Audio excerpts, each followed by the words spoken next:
నమస్తే రమగారు. నమస్తే జయ. రమగారు, ఏదైనా మంచి స్టోరీ బేతాళ కథ చెప్తామా? సూపర్. చాలా ఇంట్రెస్టింగ్గా ఉంది జయ ఈ కథ మాత్రం. జనరల్గా బేతాళ కథలు చాలా బాగుంటాయి కదా. అవునవును. అసలు ఇది భలే సబ్జెక్టు. ఓకే, చాలా బాగుంది. పట్టుబదలని విక్రమార్కుడు మళ్ళీ శ్మశానం లోపలికి నడిచాడు, చెట్టు ఎక్కాడు, కళేబరాన్ని భుజాన్ని వేసుకున్నాడు, నడుస్తున్నాడు. శవాన్ని ఆశ్రయించుకుని ఉన్న బేతాళుడు ఇలా చెప్పడం మొదలుపెట్టాడు. మార్గాయాసం తెలియకుండా ఓ కథ చెప్తానని. పూర్వకాలంలో యమధర్మరాజు యముడు భూలోకంలో పుట్టాడు. భూలోకంలో ఎందుకు పుట్టవలసి వచ్చింది?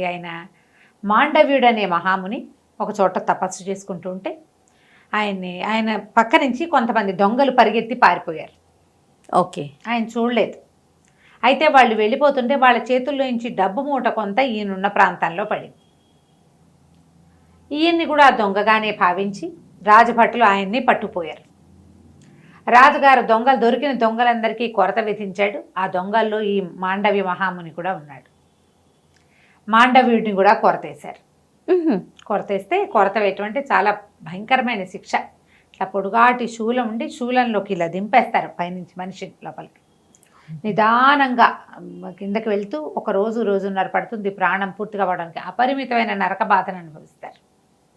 ఈ నరకాన్ని అనుభవించి మరణించిన మాండవి మహాముని యమధర్మరాజుని అడిగాడు, నాకు ఇలాంటి మరణాన్ని ఎందుకు ఇచ్చావు? నేను ఏ తప్పు చేయలేదు. పైగా నేను మునిని. అంటే నువ్వు చిన్నప్పుడు తూనీగలకి రెక్కలకి ముళ్ళు పెట్టి ఆడేవాడివి. ఆ తూనీగ అనుభవించిన హింస నువ్వు కూడా అనుభవించాలి, నీ శాసనం అది అనేసరికల్లా మాండవి మహాముని అన్నాడు, 10 ఏళ్ల వరకు బాలప్రాయం ఏం చేసినా పసిబిడ్డ భగవంతుడితో సమానం కదా. వ్యక్తత తెలియక ముందు చేసినవి ఏ పాపాలు గణించకూడదు, అది కదా శాస్త్రం, ధర్మశాస్త్రం ఒప్పుకుంటుంది. అయినా కూడా నాకు ఇలాంటి క్రూరమైన మరణాన్ని ఇచ్చావు నువ్వు. నీకు మనుషులు చేస్తారు ఇట్లా, దేవతలు చేయకూడదు ఇట్లా, మనుషులు చేస్తారు. మానవ జన్మ ఎత్తు 100 ఏళ్ల పాటు అని శపించాడట. యముణ్ణి ఈయన శపించాడు. 100 ఏళ్ళు, కొన్నేళ్ళు, కొంత సంవత్సరాలు. అదేలేండి. మాండవ్య మహాముని శాపాన్ని అనుసరించి ఈయన మహాభారత కాలంలో విదురుడుగా జన్మించాడు. బాగుందిగా. ఈయన విదురుడుగా జన్మించిన కాలంలో ఆర్యముడు అనే ఒక దేవుడు ఈ యమధర్మరాజుగా ఉండేవాడు. ఈయన విదురుడుగా జీవితాన్ని చాలించుకున్న తర్వాత వెనక్కి వెళ్ళాడు. అక్కడ ఏం శిక్షలు ఆగల. ఈయన ఇక్కడ పుడితే అక్కడ ఇంకోళ్ళు ఉన్నారు, ప్రాక్సీ ఆర్యముడు ఉన్నాడు.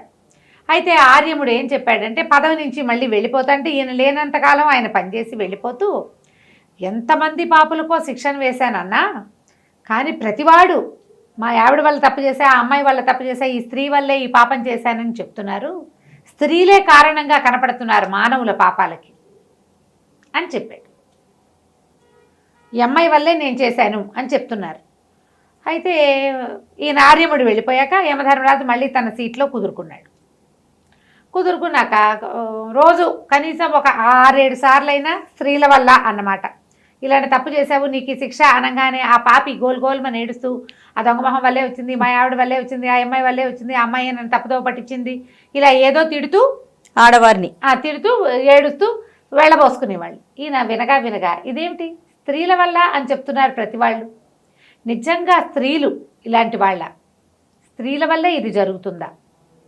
ఒకడు పాపానికి వాడిని ప్రేరేపించింది స్త్రీయేనా? ఆ స్త్రీయే కదా వాడి పుట్టక్కి కారణం. ఇది నిజమో కాదో తెలుసుకోవాలనుకున్నాడు. తన కింకర గణంలోంచి చండు అనేవాడిని ఒకడిని పిలిచాడు. వాడు మంచి బుద్ధిమంతుడు. ఈయనేమన్నంటే, ఒరే చండా, నువ్వు భూలోకంలో పుట్టిస్తా, కొన్ని లక్షల వరహాలు ఇస్తా డబ్బు, నువ్వు యువకుడుగానే పుడతావు, యువకుడుగా జీవించి లోకంలో పాపాలు దేనివల్ల జరుగుతున్నాయి నీ జీవితాన్ని గడుపు, కొంతకాలం నీకు కొంత ఆయుష్ ఇస్తా. ఇన్ని సంవత్సరాలు, ఏదో 10 ఏళ్ళు ఎంతో పెట్టాడు లెక్క, 10 సంవత్సరాలు, 10 ఏళ్ల పాటు అక్కడ బతికిరా. ఈ 10 ఏళ్లలో ఏ స్త్రీ వల్ల ఏదైనా జరిగింది ఏమిటో ఆ వివరణ నాకు చెప్పు అంటే చండు సంతోషించాడు. బాగుంది. యమధర్మరాజు ఆయన ముందు ఇవ్వబోయే తీర్పులు, రేపు రాయబోయే మరణ శాసనాలు అవన్నీ కూడా దీని మీద ఆధారపడి ఉంటాయి. సర్వే మీద కదా ఆధారపడేది. సరే, చండుని పంపించాడు. కొన్ని లక్షల వరహాలతోటి చండు భూలోకంలో మనిషిగా పుట్టి చండసింహుడు అనే పేరుతోటి ప్రఖ్యాతిగాంచాడు. ఓకే. ఆయన ఏం చెప్పాడంటే, నువ్వు ఇక్కడ దేవతల వ్యవహారం ఏమి ఉండదు, నీకు మంచి వ్యవహారమే ఉంటుంది, అక్కడే ఒక అమ్మాయిని చూసి పెళ్లి చేసుకుందు కానీ పెళ్లి చేసుకోవాలి నువ్వు, అప్పుడు మిగిలిన సంగతి. సరే, ఈ చంద్రుడు భూలోకంలోకి వచ్చేసాక ఓ ఊళ్ళో ఓ ప్రత్యక్షమయ్యాడు. బాగా డబ్బులున్నాయి, బొళ్ళని గుళ్ళు ఆరామాలు అవి ఇవి కట్టించేవాడు. కుర్రాడు మంచి యవన శోభతో బాగుండేవాడు, అందమైన వాడు. మరి దేవతా పురుషుడు కదా, ఎంత కింకరుడైనప్పటికీ. అక్కడి నుంచి ఏమైంది, ఆ ఊళ్ళో వాళ్ళంతా వాళ్ళు చూశారు. క్షత్రియులను మంచివాడు, చండసింహుడు అని పేరు పెట్టుకున్నాడు కదా. సరే, ఒక క్షత్రియ కాంతతో పెళ్ళయింది. ఆ పిల్ల పేరు సౌదామిని. వాళ్ళకు రూపాయి లేదు, కానీ వంశగౌరవం చాలా ఉంది. అమ్మడికి ఆత్మాభిమానం మెండుగా ఉంది. మా నాన్న మా అమ్మ గొప్ప, అక్కడ రూపాయి లేదు వాళ్ళ దగ్గర, వంశగౌరవం మాత్రమే ఉంది. ఆ అమ్మాయిని పెళ్లి చేసుకున్నాడు. పిల్ల చక్కటిది, బుద్ధిమంతురాలు. ఆత్మాభిమానం ఉన్నవాళ్ళు ఎవరికైనా మరి ఆరాధనీయంగానే ఉండాలి, ఎప్పుడూ కూడా అభిమానం ఉంది అమ్మాయికి. చేసుకున్నాడు. ఇంక అక్కడి నుంచి ఆవిడ క్రమంగా ఎలా అయ్యిందంటే, ఆవిడ మహారాణి, ఆయన సేవకుడు. ఆవిడ అడుగుతుంది, ఆయన చేస్తాడు. ఆవిడ చెప్తుంది, ఆయన చేస్తాడు. ఆవిడ ఏది చెప్తే అది శాసనం. ఆవిడ శివగామైపోయింది. ఇవి చేసేవాడు. క్రమంగా అమ్మాయి ఏం చేసింది, వాళ్ళ కుటుంబం మొత్తాన్ని ఇక్కడ స్థిరపరిచింది. చెల్లెళ్ళిద్దరికీ బ్రహ్మాండంగా బోడంత కట్నం ఇప్పించి బ్రహ్మాండంగా పెళ్లి చేసింది. ఒక వాక్యం తేడా వస్తే ఒప్పుకునేది కాదు, తన మాట చెల్లపోతే కుదరదు. ఒప్పుకునేవాడు అతను, అట్లా అమ్మాయి మాటకు ఒప్పుకునేవాడు. ఆవిడకి అలా సాగిచ్చేవాడు. అక్కడి నుంచి ఏం చేసింది, ఇద్దరు తమ్ముళ్ళు ఉన్నారు, అన్నదమ్ములు ఇద్దరు ఉన్నారు. వాళ్ళిద్దరికి ఏం చేసింది, మరి సముద్రం మీద వ్యాపారం చేస్తారు, మా తమ్ముళ్ళు పెట్టుబడి పెట్టాలి నువ్వు అని. బావమరుదులకు పెట్టే బావలు ఎంతమంది ఉన్నారు లోకల్లో. తమ్ముళ్ళకి చెల్లెళ్ళకి దోచిపెట్టేసి అక్కయ్యలు కూడా లోకంలో చాలా మంది ఉంటారు. పుట్టింటికి దోచిపెట్టే వాళ్ళు ఉంటారు. ఈ సంసారం నాది, దీన్ని నేను బాగు చేసుకుని నా దగ్గర ఎక్కువైంది పెడదాము అన్న ఊహ రాదు. చాలామంది ఉంటుంది, మొగుడు డబ్బంతా తీసుకెళ్ళి పెట్టేస్తారు. ఈవిడ కూడా అలాగే చేస్తుంది. ఇతనికి వ్యాపారం ఏం లేదు, డబ్బులున్నాయి, వాడుకుంటున్నారు. క్రమంగా డబ్బులు తగ్గిపోవటం మొదలెట్టాయి. బావమరుదు ఇద్దరు సముద్రం మీద దేశాంతరం వెళ్ళి సంపాదిస్తారని చెప్తే వాళ్ళకి పెద్ద పెద్ద పెట్టుబడులు పెట్టి పెద్ద పెద్ద నౌకలు కొనిచ్చాడు. వాళ్ళిద్దరూ వెళ్ళిపోయారు. ఆడపిల్లలకి పెళ్ళిళ్ళు అయిపోయినాయి. సరే, ఈవిడిదంతా మంచి రాజాంగంగా, ఆవిడ ఎక్కడికి వెళ్ళినా సరే బళ్ళ మీదే వెళ్తుంది. ఎక్కడికి వెళ్ళినా ముందు గుమాస్తా వెళ్ళి అక్కడ ఏర్పాట్లు చేయటం అవన్నీ చాలా గ్రాండ్ లెవెల్లో ఉంది, గ్రాండ్ స్కేల్స్ అలవాటు అయ్యాక ఇంకా మారరు. అవును. క్రమంగా ఇతని దగ్గర డబ్బు తరిగిపోవటం మొదలుపెట్టింది. ఆవిడకి బోల్డని హుకుములు ఉండేవి, ఆ గుళ్ళో అది చేయించాలి, ఈ గుళ్ళో ఇది చేయించాలి, వాళ్ళకి అది ఇవ్వాలి, వీళ్ళ ఇంట్లో ఫంక్షన్కి వెండికి ఇవ్వాలి, వాళ్ళ ఇంట్లో ఫంక్షన్కి పట్టీలు చేయించాలి. అంటే ఇక డబ్బు బయట నుంచి తేవటం మొదలుపెట్టాడు. ఒకటి అతను కొన్న ఆస్తులని అమ్మేశాడు.